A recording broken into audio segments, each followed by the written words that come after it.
Hello मित्रांनो, मी आहे Mohsin sir आणि आज आपण जॉमेट्रीचा सगळ्यात महत्त्वाचा आणि हाय वेटेज चॅप्टर बघणार आहे. याचं नेम आहे सर्कल. त्या सर्कलचं फर्स्ट एक्झाम्पल बघूया. तर सायमल्टेनियसली आपण एक्झाम्पलमध्येच थेरमचं ॲप्लिकेशन समजून घेणार आहे.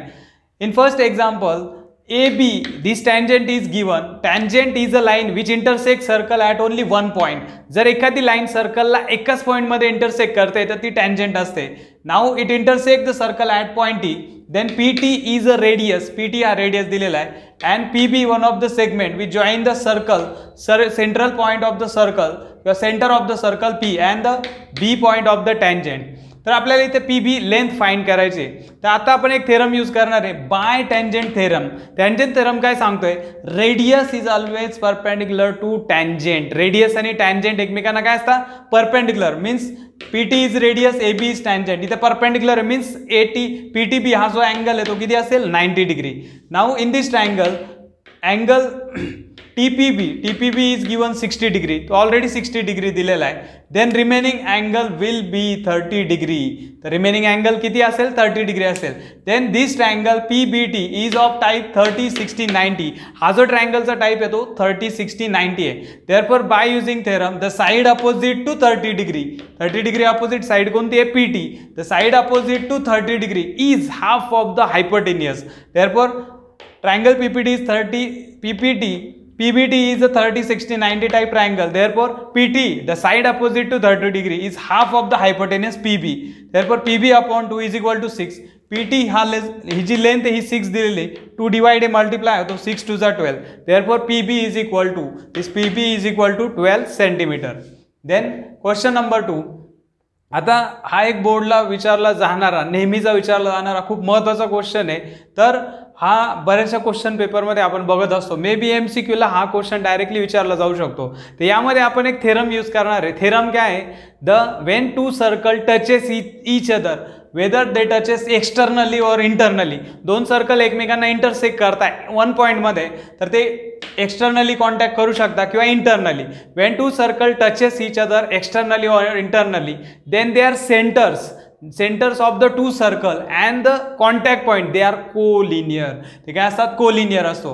P is the center of one circle, Q is the center of another circle, R is the touching point और contact point. Therefore PRQ these 3 points are collinear. आता जर externally जर ते इंटरसेक्ट करताय तर इथे centers of circle and their contact points are collinear. हा theorem आहे. तर बाय PRQ हे 3 पॉइंट्स कोलिनियर आहे. याचा मिनिंग काय? The distance between two center PQ is equal to PR plus QR by betweenness property. Betweenness property ने आपण direct apart लिहिलेला आहे. PQ is equal to PR plus QR. तर P हा एक सेंटर आहे, Q हा सेंटर. आपण PQ दोन सेंटर मधलं डिस्टन्स फाइंड करतोय, वेदर दे इंटरसेक्ट एक्सटर्नली और इंटरनली. तर दोन्ही सेंटर मधलं डिस्टन्स फाइंड करायचं आहे. एक्सटर्नल मध्ये ऍडिशन होते आणि इंटेरियर इंटरसेक्शन मध्ये काय होते? सबट्रॅक्शन होते. मग इथे R1 plus R2 5.5 plus 3.3 which is equal to 8.8 unit. Therefore distance between two centres P and Q is equal to 8.8 unit. Now when this circle touches each other internally, जेव्हा internally touches करताय तर इथे बघा bigger radius आणि smaller radius यांचं subtraction करायचं आहे. मग आपल्याला PQ पार्ट मिळणार आहे. Therefore by PQR betweenness property PQ distance is equal to PR minus QR. इथे PR प्लस QR केलं, इथे PR minus QR, R1 minus R2, वरती R1 प्लस R2 आहे, इथे मायनस करायचं आहे. 5.5 minus 3.3. Therefore answer is 2.2 unit. तर हा एक खूप महत्त्वाचा क्वेश्चन आहे. हा मे बी MCQ पॅटर्न मध्ये 100% विचारला जाऊ शकतो. Now the next question is question number 3. In this question, two external tangents are given, PQ and QR. These are the two external tangent and angle PQS is given. तर PQS हा angle दिलेला आहे आणि आपल्याला विचारलेला आहे to find POR. आता इथे सेम तसंच आहे. Radius OP is perpendicular to tangent PQ and radius OR is perpendicular to tangent QR. तर तुम्हाला हे माहिती पाहिजे की दोन टँजंट जे असतात, टँजंटला या रेडियस काय असतं, ऑलवेज परपेंडिक्युलर असतात by tangent theorem. Tangent is always perpendicular or radius is always perpendicular to tangent. Therefore angle OPQ and ORQ these are 90 degree. तर हा 90 हा 90 आहे, तर आपल्याला हा शोधावा लागणार आहे कारण हा क्वाड्रिलॅटरल शेप आहे. तर याचा जो लिनियर पेअर मध्ये जो अँगल आहे तो PQR आपण फाइंड करू. Angles in linear pair are angle PQS plus angle PQR is equal to 180 degree. Now PQS 120 आहे, 120 प्लस आहे, राईट साईडला काय होतोय तो मायनस होतोय. Therefore 180 minus 120 the answer will be 60. Therefore this angle comes 60 degree. हा angle किती येतोय 60 डिग्री. आता नीट ऑब्झर्व केलं तर हा क्वाड्रिलॅटरल आहे OPQR. This is a quadrilateral. Therefore in quadrilateral OPQR angle POR, angle OPQ, angle ORQ and angle PQR. The sum of these four angles of this quadrilateral is 360. हा theorem आपल्याला माहिती आहे. Triangle साठी 180 असते आणि quadrilateral साठी 360 माहिती आहे. याचे जे मेजरमेंट आहे ते आपण सबस्टिट्यूट केलं आहे. This angle OPR is replace by 90, OPQ replace by 90, PQR replace by 90. 90 plus 90 180, 180 plus 60 240. 240 positive आहे, राईट साईडला निगेटिव्ह होतोय. आन्सर काय आहे तो 120. Therefore angle POR this angle will be 120. तर हा पण एक बोर्डला विचारला जाणार, हा जवळपास 3 to 4 टाइम विचारलेला हा पण एक इम्पॉर्टंट क्वेश्चन आहे जो MCQ पॅटर्नमध्ये विचारला जाऊ शकतो. तर इथे आपण सिंपल टँजंट थेरम यूज करतोय. Radius is always perpendicular to tangent. Then question number 4. तर क्वेश्चन नंबर 4 मध्ये AB टँजंट दिलेला आहे. AB is a tangent which touches the circle at point T. D and C these 2 points present on the circle हे join केलेले. आता आपल्याला एक angle दिलेला आहे, कोणता अँगल आहे तो ATD अँगल 50 डिग्री दिलेला आहे. तर आपल्याला DCT फाइंड करायचा आहे आणि हा जो आर्क आहे त्याचं पण मेजरमेंट फाइंड करायचं आहे. आता तुम्हाला माहित असेल की इन्स्क्राइब्ड अँगल काय असतो. इन्स्क्राइब्ड अँगल काय असतो तर हे बघा सर्कलवरचे हे 3 पॉईंट्स आहे. सर्कलवरचे कोणतेही 3 पॉईंट आपण कनेक्ट केले की इन्स्क्राइब्ड अँगल तयार होतो. DCT त्याच्या इंटेरियर पार्टमध्ये कोणता आर्क आहे DYT बरोबर आहे. हा जो अँगल आहे DCT is an inscribed angle. तर त्याने इंटरसेप्ट केलेला कट केलेला त्याच्या इंटेरियर पार्टमध्ये जो कट केलेला आर्क आहे तो आहे DYT बरोबर आहे. आता दुसरा अँगल आपण ऑब्झर्व करू. टँजंट आणि सेकंडने तयार केलेला अँगल त्याच्या पण इंटेरियर पार्टमध्ये DYT आर्क आहे.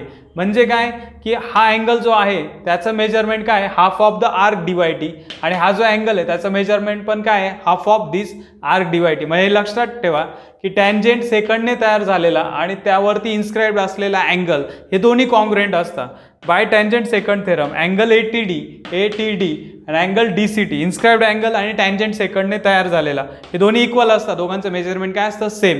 का कारण दोघांच्या इंटेरियर पार्टमध्ये सेम आर्क आहे. या दोन्ही अँगलचं मेजरमेंट या आर्कवरती डिपेंड आहे हाफ ऑफ दिस आर्क. म्हणजे हा आर्क 100 असला पाहिजे तेव्हा हा काय येणार आहे 50 येणार आहे. हे ओरली पण फाइंड करता येणार आहे. तर हा 100 आर्क असेल 100चा हाफ 50, 100चा हाफ काय होतो 50 होतो. तर आपण स्टेप जर लिहिली, स्टेप तर आपल्याला एक्झामला लिहायची नाहीये, आपण हे डायरेक्ट लिहिणार आहे. पण अगोदर तुम्हाला यातली थेरी माहिती पाहिजे. By tangent secant theorem angle ATD is equal to half of the major arc DYT. तर मेजर आर्क TYD हा 2 डिवाइड आहे तर 50ला काय होतो मल्टिप्लाय. ATDचं मेजरमेंट 50 आहे, 52चा काय होतोय 100. तर हा जो आर्क आहे त्याचं मेजरमेंट किती येत आहे 100 आणि हा जो अँगल आहे ते इक्वल आहे त्यांचं मेजरमेंट येतं आहे 50. Then question number 5. Next question. आता तुम्हाला सायक्लिक क्वाड्रिलॅटरल माहिती असेल. सायक्लिक क्वाड्रिलॅटरल काय असतो. If all the 4 points P, Q, R, S if they are present on the circle then this quadrilateral is called as a cyclic quadrilateral. Quadrilateral P, Q, R, S is a cyclic quadrilateral. तर आता त्याचा आपण theorem पण apply करणार आहे आणि दुसरं म्हणजे एक करोलरी म्हणजे ऍप्लिकेशन. तर ऍप्लिकेशन बघा काय. हा जो एक्सटेरियर अँगल आहे हा क्वाड्रिलॅटरलच्या बाहेर आहे. क्वाड्रिलॅटरलचे जे इंटेरियर अँगल असतात आणि अजून असतो एक्सटेरियर. PQRS हे आतमध्ये इंटेरियर अँगल आहे आणि हा बाहेर आहे म्हणजे एक्सटेरियर अँगल आहे. Angle RQT is an exterior angle. Therefore by corollary means application of cyclic quadrilateral theorem. तर करोलरी काय सांगते the exterior angle is congruent with the opposite angle of adjacent. याचा जो शेजारचा ऍडजस्टंट अँगल आहे त्याचा opposite घ्यायचा. तो अपोजिट आणि हा एक्सटेरियर कॉन्ग्रुएंट असतो. एक्सटेरियर अँड अपोजिट याचा ॲडजेसनचा अपोजिट हे काय असतात, कॉन्ग्रुएंट असतं. हा 65 येतो, हा किती येणार आहे 65. Therefore angle PSR is equal to angle RQT which is equal to 65. हा 65 हा पण किती येतोय 65, सेम 65 येतोय. आता आपल्याला जर हा अँगल जर माहिती आहे हा किती मिळतोय 65, तर आता याचा अपोजिट अँगल कोणता आहे, तर तुम्हाला सायक्लिक क्वाड्रिलॅटरल थेरम माहिती आहे. What is cyclic quadrilateral theorem? The opposite angles are supplementary. Supplementary means opposite अँगलचे ॲडिशन काय असते 180. तर सायक्लिक क्वाड्रिलॅटरल जो PQRS म्हटलाय आपण, PQRS is a cyclic quadrilateral. The opposite angles are supplementary. Therefore angle PQR plus angle PSR is equal to 180. तर PSR हा 65 येतोय. 65 आपण फाइंड केलेला आहे. 65 प्लस राईट साईडला मायनस होतोय. सबट्रॅक्शन 115. देअरफॉर अँगल PQR हा जो अँगल PQR आहे तो किती येतोय 115 डिग्री. तर इथे आपण सायक्लिक क्वाड्रिलॅटरलचे दोन थेरम अप्लाय केले. एक करोलरी म्हणजे ऍप्लिकेशन आहे एक्सटेरियर अँगलशी रिलेटेड आणि याच्या ॲडजेसनचा अपोजिट अँगलशी रिलेटेड ही करोलरी किंवा ऍप्लिकेशन आहे. आणि एक आपण pure cyclic quadrilateral theorem apply केला आहे ज्यामध्ये अपोजिट अँगल काय असतात सप्लिमेंटरी असतात. Means sum of this opposite angles are 180. म्हणजे या पेअरसाठी पण आणि या पेअरसाठी पण सेम तोच थेरम अप्लाय करू शकतो आपण. Now question number 6. Next question. आता या क्वेश्चनमध्ये PB is a diameter, O is a centre, PB is a diameter. Central point मधून जाणारा जो लॉंगेस्ट कॉर्ड आहे तो काय असतो, it is a diameter. Longest chord of circle is called as a diameter. PB is diameter, BC is a tangent and AB is a chord. आता ABC this angle is 57 degree. ABC किती आहे 57. हा tangent सेकंडने तयार झाला आहे. Tangent आणि सेकंडने तयार झालेला अँगल आहे. By tangent secant theorem angle ABC is equal to half of major arc AQB. त्याच्या इंटेरियर पार्टमध्ये जो आर्क आहे तो कोणता आहे AQB. The AQB, therefore measurement of this angle ABC is equal to half of major arc AQB. हा to divide आहे, left साइडला मल्टिप्लाय होत आहे. ABC 57 आहे, 57 टू जा 114. therefore this arc is 114. now PB is a diameter. Diameter जर असेल तर आपल्याला दोन पार्ट मिळणार आहे. सेमी सर्क्युलर आर्क मिळत आहे. दिस PAB is a semi circular arc आणि मेजरमेंट ऑफ फुल सर्कल काय असतो 360. त्याचा हाफ जो पार्ट असतो हाफ सर्क्युलर आर्क तो किती असतो 180. Means PAB this semi circular arc is 180. तर PAB कशाची ॲडिशन आहे बघा, PRA and AQB, PRA and AQB किंवा ARP and AQB. The semi circular arc PAB is the sum of two arc. कोणता आहे तो ARP and AQB. ARP plus AQB is equal to 180 degree. माहिती आहे AQB 114 आहे, right साईडला तो plus minus होत आहे. सबट्रॅक्शन करून आन्सर 66 येतोय. म्हणजे हा जो एवढा पार्ट आहे AQB आपण 114 फाइंड केला तर ARP रिमेनिंग जो आर्क आहे तो किती आहे 66 डिग्री आहे. तर आपण सिंपल काय केलेलं आहे की सर्कलशी रिलेटेड थेरम यूज केलेले आहे. एक tangent theorem, radius is always perpendicular to tangent. Then when circle any two circle they contact each other or intersect each other at only one point, whether they touches externally or internally, their centers and contact point they are collinear. ते collinear असतात. आपण ते आपण use केलेला आहे. Then इथे पण आपण आपण नॉर्मल टँजेंट थेरम अप्लाय केला आहे. Radius is perpendicular to tangent. Then इथे आपण टँजेंट सेकंड थेरम यूज केला आहे आणि some part inscribed angle theorem पण आलेला आहे यामध्ये.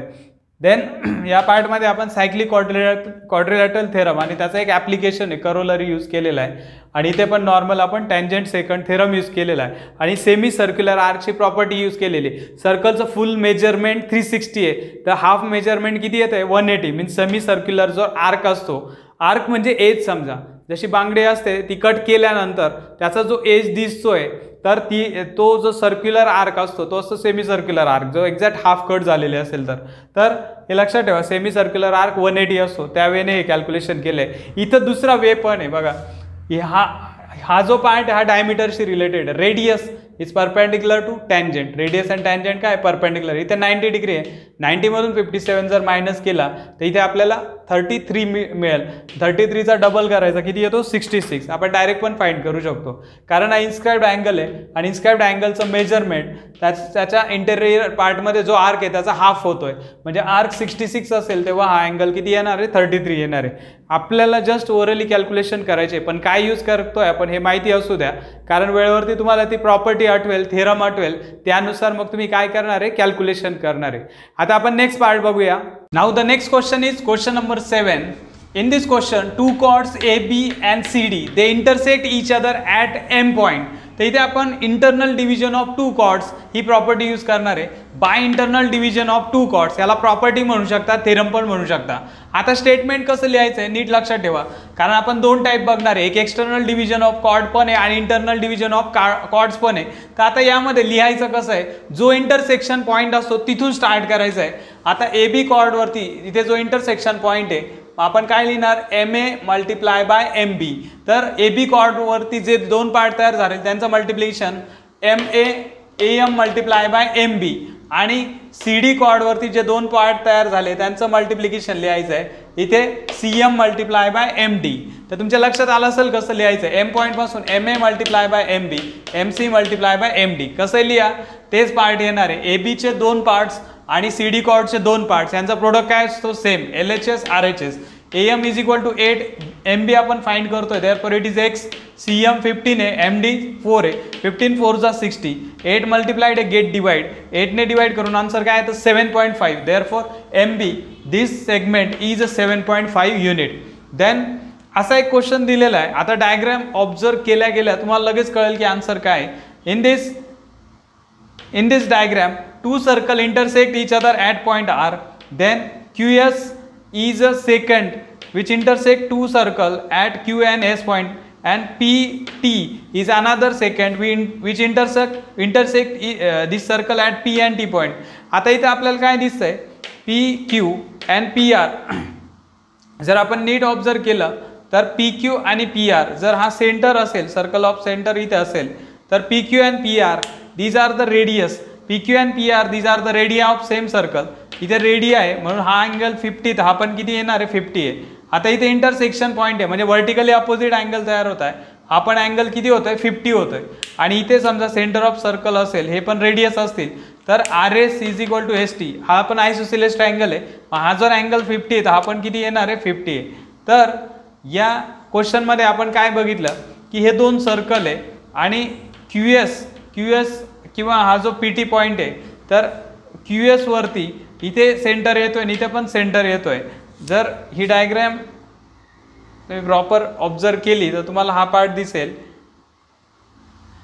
की इथे दोन्ही पण काय या पण रेडियस आहे आणि या पण रेडियस आहे. आयसोसेलेस ट्रायंगल हा 50 हा 50 होतो. आयसोसेलेस ट्रायंगल 50चा अपोजिट अँगल 50 आणि आयसोसेलेस ट्रायंगल थेरमने हा पण किती होतोय 50. It's all this four angles are 50. तर यातला समजा STR फाइंड करायचा आहे तर तो पण किती येणार आहे 50.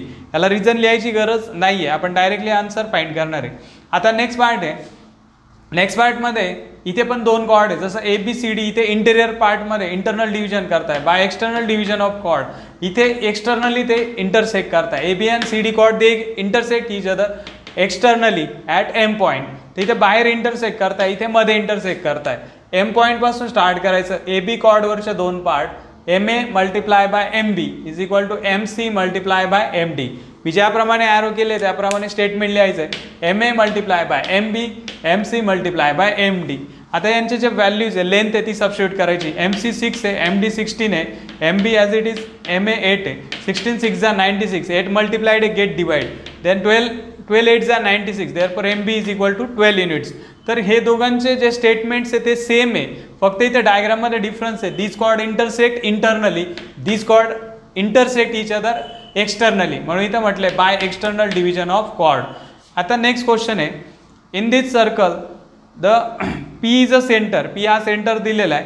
Sorry, P is a point is present on BC. इथे एक कॉर्ड दिलेला आहे AB, इथे एक कॉर्ड दिलेला आहे CD. अँगल PAB और अँगल A इज 35 डिग्री. इथे परपेंडिक्युलर आहे. These two chords they are perpendicular to each other. Then at point P it is a 90 degree. तर आपण काय 35 हा 90 हा फाइंड करू शकतो. या ट्रायंगलमध्ये आपण हाफ फाइंड करू. angle B. Angle B plus angle A plus angle P. For this triangle APB, the sum of three angles is 180 degree. Angle A plus angle B plus angle P is equal to 180. Angle A 35 आहे, angle P 90 आहे. दोघांची addition 125 plus आहे, right साईडला minus होते. मग इथे जर आपण प्रॉपर सबट्रॅक्शन केली तर करेक्ट सबट्रॅक्शन करून आन्सर 55 येत आहे. म्हणजे हा जो मिसिंग अँगल आहे हा किती येतोय 55. आता तुम्हाला इन्स्क्राइब्ड अँगलशी रिलेटेड प्रॉपर्टी जर माहिती असेल तर बघा ABC अँगल आणि दुसरा आहे ADC, या दोघांच्या इंटेरियर पार्टमध्ये सेम कॉर्ड आहे, सॉरी सेम आर्क आहे. तर ABC angle and ADC angle, these two inscribed angle they are inscribed in a same arc. यांच्या इंटेरियर पार्टमध्ये AC आहे बघा, AC आर्क आणि इकडे पण AC आहे. म्हणजे या दोघांचं मेजरमेंट काय येणार आहे सेम आहे. हा 55 आहे, हा किती येणार आहे 55. Angle inscribed in the same arc, therefore angle ADC is also 55 degree. ते दोन्ही अँगल कॉन्ग्रुएंट आहे. तर इन्स्क्राइब्ड अँगलची एक प्रॉपर्टी आहे की ते सेम आर्कमध्ये जर प्रेझेंट असतील, त्यांच्या इंटेरियर पार्टमध्ये पण सेम आर्क आहे म्हणून ते कॉन्ग्रुएंट असतात. देन नेक्स्ट आहे, आता हे दोन क्वेश्चन आपल्याला कम्पेअर करायचे कारण बोर्डला येण्याचे खूप जास्त चान्सेस आहे या दोन क्वेश्चनचा आणि या दोन क्वेश्चनचा. हे रिलेटेड क्वेश्चन, यातून कोणताही एखादा क्वेश्चन MCQ साठी हमखास येऊ शकतो. Question number 11, AB chord and CD chord intersect each other at O point. This arc AC is 128 degree, arc BD is 42. मी तुम्हाला समजण्यासाठी इथे शेडेड पार्ट केलेला आहे. AC आर्कला आणि BD आर्कला शेडेड केलेलं आहे. आता आपल्याला हा अँगल शोधायचा आहे. हा अँगल असेल AOC और BOD, कोणता एक अँगल असेल कारण हे अपोजिट अँगल आहे. Angle AOC is equal to, आता रूल लक्षात ठेवा किंवा प्रॉपर्टी लक्षात ठेवा, when this chord intersect each other internally, then the angle AOC is equal to half into major arc AC plus major arc BD. तर AC arc आणि BD arc याच्या opposite साईडला जो आर्क आहे तो AC घ्यायचा आहे आणि याचा जो अपोजिट अँगल आहे याच्या अपोजिट साईडला जो आर्क आहे तो BD घ्यायचा आहे. म्हणजे या दोन अपोजिट अँगलने इंटरसेप्ट केलेला कट केलेला आर्क घ्यायचा आहे. AC आणि BD त्यांची ॲडिशन करायची आहे, त्याचा हाफ करायचा आहे. Arc AC 128, arc BD 42, total 172 आणि त्याचा हाफ होतो 85. तर इथे प्लस करायचं आहे, लक्षात ठेवा. आता पुढचा part, question number 12, AB and CD chord intersect each other externally at O point. हे एक्सटर्नली इंटरसेक्ट करताय, हे इंटरनली आणि हे कॉर्ड एक्सटर्नली इंटरसेक्ट करताय. मग इथे BD आर्क शेडेड केला आहे आणि AC आर्क शेडेड केला आहे. आपल्याला AOC फाइंड करायचं आहे. जसं आपण इथे AOC फाइंड केला आहे सेम तसंच आहे. आता इथे आपण आर्कची ॲडिशन केली होती AC प्लस BD, इथे AC मायनस BD करायचं आहे. दोन्ही आर्कची काय करायची सबट्रॅक्शन. तर AC 128 आहे, BD 42, सबट्रॅक्शन 86, 86चा हाफ काय होतो 43. हे क्वेश्चन लक्षात असू द्या. दोन आर्क जर एकमेकांना इंटरनली इंटरसेक्ट करताय तर इथे त्या अँगलचं मेजरमेंट कशावरती डिपेंड असतं, sum of these arc and their half करायचं आहे. आणि इथे subtraction of these arc and half, तिथे पण हाफ करायचं आहे. आता क्वेश्चन नंबर 13 बघू आपण. 13 नंबरमध्ये पण एक प्रॉपर्टी आहे ती आपण बघू काय. तर इथे PC टँजंट दिलेला आहे, PC is a tangent and AB is a second. AB काय दिलेली सेकंड आणि टँजंट एकमेकांना इंटरसेक्ट करताय एक्सटर्नली P पॉईंटमध्ये. तर इथे प्रॉपर्टी काय, by using tangent secant property P पॉईंटपासून स्टार्ट करायचं एक्सटर्नल पॉईंटमध्ये जो PC square is equal to PA multiply by PB. आता प्रत्येक वेळेस आपण काय करतो, जेव्हा असे काही ते दोन पार्ट लिहायचे असते, इथे पण 2 पार्ट्स लिहिलेले. इथे 2 पार्ट्स आहे PA इंटू PB आणि इकडे एकच पार्ट आहे म्हणून याचा स्क्वेअर करायचा. PC स्क्वेअर टँजंटचा स्क्वेअर करायचा आणि सेकंडचे 2 पार्ट लिहायचे PA इंटू PB. P पासून A पर्यंत जायचं, P पासून B पर्यंत जायचं आहे. PA into PB, PC square is equal to PA into PB. तर PC इज 12 आहे, 12चा स्क्वेअर 144. तर टँजंटची जी लेंथ आहे त्याचा स्क्वेअर करायचा आहे, 12चा square 144. PA is given 8 unit, 8 multiplied becomes divide. therefore PB is equal to 144 upon 8. Answer काय येतं 18. तर तुम्हाला मेन स्टेटमेंट लिहिता आलं पाहिजे, PC square is equal to PA into PB. आता अजून एक लक्षात ठेवा, हे जे आपण प्रॉपर्टीज लिहितोय, हे जे बॉक्स केलेले ह्या पूर्ण लक्षात ठेवा. कारण एक्झामला असं पण होऊ शकतो की अशी डायग्राम देतील and applying the tangent secant property. ती प्रॉपर्टी अप्लाय केल्यानंतर हे स्टेटमेंट लिहायचं असेल, तिथे एखादा मिसिंग सेगमेंट असेल, मे बी PC असेल, PA असेल, तो तुम्हाला शोधून लिहायचा आहे. तर तो बरोबर सेगमेंट लिहिल्यानंतरच ते तुम्हाला मार्क्स मिळतील MCQचे, म्हणजे ऑप्शनमध्ये तसा तो सेगमेंटचं नाव दिलेलं असेल. म्हणजे इथे मे बी असं असेल MA × MB × MC. समजा हा मिसिंग आहे तर हा फाइंड करायचा लिहायचा आहे, तिथे डायग्रामवरून ऑब्झर्व करून लिहायचा आहे. म्हणजे थेरम पण विचारू शकता, हे लक्षात ठेवा. असं नाही आपल्याला थेरम तर मुळातच लिहायचं नाहीये, कारण हा बोर्डचा थेरोटिकल पेपर नाहीये की आपल्याला 5 किंवा 4 मार्क्ससाठी थेरम येणार आहे. पण याचं जे स्टेटमेंट आहे त्याच्यामध्ये एक मिसिंग पार्ट असेल तो ओळखायचा आहे. असा MCQ पॅटर्नचा क्वेश्चन या थेरमवरती येऊ शकतो, येण्याचे चान्सेस आहे. म्हणून मेन तुम्हाला हे माहिती पाहिजे. हे माहिती असण्याचा फायदा काय की आपल्याला एक्झाम्पल पण सॉल्व्ह करता येतील आणि थेरम आला तर त्याचा पण 1 मार्क मिळू शकतो. PC² = PA × PB. तर हा महत्त्वाचा पार्ट आहे.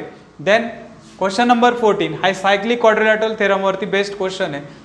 Quadrilateral ABCD, all 4 points lie on the circle, therefore it is cyclic quadrilateral. Cyclic quadrilateral ची प्रॉपर्टी काय आहे? Opposite angles are supplementary. Is opposite angle ची ॲडिशन 180 असते. Angle A plus angle C total किती होत आहे? 180. Angle A plus angle C 180. A चं measurement आहे 5x - 13, angle C 4x + 4, total किती? 180. सप्लिमेंटरी म्हणजे 180. ब्रॅकेट ओपन केला आहे 5x + 4x 9x -13 + 4. इथे अपोजिट साइन सबट्रॅक्शन -9. 9 मायनस राईट साईडला प्लस होतो. 180 + 9 189. 9x मीन्स 9 × x, 9 × डिवाइड आहे, डिवाइड होतोय. 9 × 18, 9 × 1. तर इथे 21 येतोय. मग 21 जर x ची व्हॅल्यू आहे तर x ची व्हॅल्यू A किंवा B, A किंवा C या दोघांच्या मेजरमेंटमध्ये सबस्टिट्यूट करून अँगल A आणि अँगल C फाइंड करता येईल. आता क्वेश्चन तिथे काय दिलेला आहे त्यावरती आपण तसं फाइंड करणार.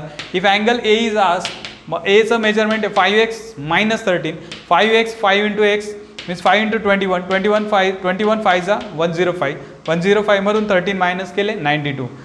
तर A चं मेजरमेंट 92 येतोय. अँगल C 4x + 4, 4x म्हणजे 4 × x, तर 4 × 21, 21 4 जा 84, 84 मध्ये 4 ॲड केले 88. तर अशा प्रकारे अँगल A 92 आणि अँगल C 88 येतोय. तर या दोघांचे ॲडिशन बरोबर 180 येत आहे, कारण हे अपोजिट अँगल्स आहे. सायक्लिक क्वाड्रिलॅटरलमध्ये अपोजिट अँगल्स काय असतात? सप्लिमेंटरी. तर एक क्वेश्चन MCQ पॅटर्नमध्ये सायक्लिक क्वाड्रिलॅटरलवरती येणारच आहे, लक्षात ठेवा. आणि हे जे कॉर्डचे आपण प्रॉपर्टीज बघितल्या आहे, स्टेटमेंट लिहिण्याचा प्रयत्न करा, कारण हे स्टेटमेंट जर तुम्ही करेक्ट लिहिताय तरच तुम्हाला त्याचे मार्क्स मिळणार आहे. तर आपण काय काय बघितलेलं आहे? Internal division of chord, external division of chord, इथे 4 पार्ट्स आहे, इथे पण 4 पार्ट्स लिहायचे. देन टँजंट सेकंड थेरम हे बघितलं आपण. टँजंट सेकंड प्रॉपर्टी म्हणू शकतो आपण. PC² tangent square = PA × PB. Then आपण again internal division of chord आणि एक्सटर्नल डिव्हिजन ऑफ कॉर्ड असं बघितलंय. इथे जो अँगल आहे तो फाइंड करण्यासाठी आपल्याला या आर्कची ॲडिशन आणि त्याचा हाफ करायचा आहे. इथे आर्कची सबट्रॅक्शन आणि काय करायचं आहे? हाफ करायचं आहे. तर हे लक्षात ठेवा. यातले इझिली 1-2 क्वेश्चन किंवा 2-3 क्वेश्चन इझिली येऊ शकता. तर हे खूप इम्पॉर्टंट क्वेश्चन मी घेतलेले आहे, कारण बोर्डचे खूप आवडते क्वेश्चन हे दरवर्षी रिपीट होत असतात. मे बी MCQमध्ये याच टाईपचे क्वेश्चन विचारले जातील. तर तुम्हाला सर्कल हा चॅप्टर समजला असेल. याचे जे छोटे क्वेश्चन्स आहे जे डायजेस्टमध्ये असतील, MCQ पॅटर्नमध्ये तुम्हाला जेवढे क्वेश्चन सापडतील तर त्याची तुम्ही चांगली प्रॅक्टिस करा. नक्कीच तुम्हाला या चॅप्टरचे पण पूर्ण मार्क्स मिळतील. तर भेटूया नेक्स्ट सेशनमध्ये. Okay, bye.